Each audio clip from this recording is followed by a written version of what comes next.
اعوذ باللہ من الشیطان الرجیم بسم اللہ الرحمن الرحیم۔ تمام تعریفیں اس ذات کے لیے جو عالمین کا رب ہے۔ درود و سلام ہو نبی سلم کی ذات پر، ان کے اہل خانہ پر اور ان کے صحابہ پر۔ عربی گرامر کے سلسلے میں جو ہمارا پروگرام شروع ہے، آج ہم اس سلسلے میں سورہ بقرہ کی آیت نمبر 3 کو دیکھیں گے۔ سورہ بقرہ کی آیت نمبر 3 ہے: الذین یؤمنون بالغیب ویقیمون الصلاۃ ومما رزقناہم ینفقون، کہ جو لوگ غیب پر ایمان لاتے ہیں اور لائیں گے اور نماز قائم کرتے ہیں اور کریں گے، اور جو کچھ ہم نے ان کو دے رکھا ہے اس میں سے خرچ کرتے ہیں اور کریں گے۔ اس سلسلے میں سب سے پہلے ہم دیکھتے ہیں الذین۔ الذین کا جو لفظ ہے، عربی گرامر کے حوالے سے ہم دیکھیں تو یہ اسم موصول ہے، یعنی جب ایک اسم کسی چیز کو وصول کر رہا ہوتا ہے۔ ترجمہ ہم کرتے ہیں جو لوگ۔ اب سوال یہ پیدا ہوتا ہے کہ کون لوگ؟ الذین یؤمنون بالغیب، وہ لوگ جو ایک مخصوص ہے کہ کسی کا اشارہ ہے، وہ لوگ جو غیب پر ایمان لاتے ہیں، تو وہ لوگ کون ہیں؟ اس سے پہلے ہم نے سورہ بقرہ کی آیت نمبر 2 میں دیکھا تھا کہ ذالک الکتاب لا ریب فیہ ہدی للمتقین، کہ یہ متقین کے لیے ہدایت ہے۔ اب متقین کی وضاحت کرتے ہوئے اللہ تعالیٰ آگے پھر فرما رہے ہیں کہ یہ وہ لوگ ہیں جو کہ یؤمنون بالغیب، غیب پر ایمان لاتے ہیں۔ تو الذین، جو لوگ، کون لوگ، وہ پیچھے ہمیں ایک حوالہ ملتا ہے۔ جہاں بھی یہ اسم موصول آئے گا وہاں ان لوگوں کی خصوصیات یا اس سے پہلے ایک اس کو آئیڈینٹیفائی کیا جائے گا، اس کے بعد بھی بتائی جائے گی۔ الذین میں ایک حرف جو ہے وہ الف لام بھی ہے۔ الف لام کے حوالے سے ہم نے پہلے بھی پڑھا تھا کہ عربی زبان میں جب الف لام استعمال ہوتا ہے تو یہ 5 مختلف معنوں میں استعمال ہوتا ہے۔ یہاں جو ہے اس کا جو استعمال ہوا ہے وہ یہ ہے کہ ایسی چیز کا ذکر جس سے سننے والا پہلے واقف ہو، یعنی الذی اور الذین۔ الذی واحد ہے، الذین جمع ہے۔ تھوڑا سا ہم دیکھ لیتے ہیں کہ اس کے لیے کون کون سے الفاظ کیسے استعمال ہوتے ہیں۔ مذکر میں جو ہے واحد کے لیے الذی، تثنیہ کے لیے اللذانی اور اللذینی، اور جمع کے لیے الذین اور الا۔ مؤنث میں اللاتی، اللتانی، اللتینی، اور پھر ہمارے پاس الاتی اور اللواتی۔ زیادہ تر جو ہمارے پاس لفظ استعمال ہوتا ہے وہ الذی، اللاتی اور الذین استعمال جو ہے وہ ہوتے ہیں۔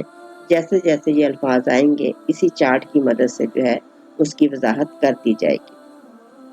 انگلش میں انہی الفاظ کو ہم کہتے ہیں کہ الذی ہی ہو، اللاتی شی ہو، اللذانی یا الذین دوز ٹو ہو، اور اسی طرح مؤنث میں دوز ٹو ہو۔ آپ کو پتہ ہے کہ انگلش میں ہم جینڈر دو کے لیے یا جمع کے لیے کرتے ہیں تو ختم کر دیتے ہیں۔ دوز ہو جمع کے لیے اور دوز ہو مؤنث ہو یا مذکر، ایک ہی لفظ جو ہے وہ استعمال ہو رہا ہے۔ ہو، ہوم، ہوز، وہ بھی اسی طرح اسم موصول کے استعمال ہوتے ہیں کہ یعنی پہلے کوئی بات بیان کی جا رہی ہوتی ہے، پھر جب اسی کا جو ہے وہ ایمفیسس کیا جاتا ہے تو اس طرح کے الفاظ ہم استعمال کرتے ہیں۔ الذین، اردو عربی اگر ہم آنگی کے اعتبار سے دیکھیں تو میں نے کہا کہ ایک لفظ آتا ہے ہمارے پاس الف لام زین، میں نے پہلے بتا دیا کہ یہ جمع ہے، اس کا جو ہے واحد و زی ہے، تو اسی لیے الذی ہم واحد کہتے ہیں اور الذین جمع۔ اردو میں اگر ہم دیکھیں تو ہم لفظ استعمال کرتے ہیں ذی شعور، یعنی شعور والا، ذی عقل، عقل والا۔ اب الذین یعنی وہ لوگ جو ایک چیز کو رکھتے ہیں، اور ذی جو ہے یہ آگے بھی آئے گا، الگ سے بھی آ جاتا ہے، تو یہ ذہن میں رکھیں گے اردو میں بھی ہم اسی طرح کے الفاظ استعمال کرتے ہیں۔ پھر ہے ہمارے پاس یومنون۔ یومنون کو دیکھا جائے، دیکھتے ہیں ہمارے پاس کہ واو نون جو ہے ہمارے پاس علامت جمع ہے، جو یہ ہے یہ علامت مضارع ہے، اور اس کے بعد جو ہمارے پاس لفظ بچے گا وہ واو مین ہے۔ یہاں میں ٹینسز کے حوالے سے بات کرنا چاہوں گی کہ ہمارے پاس ٹینسز ہوتے ہیں فعل ماضی یعنی پاسٹ،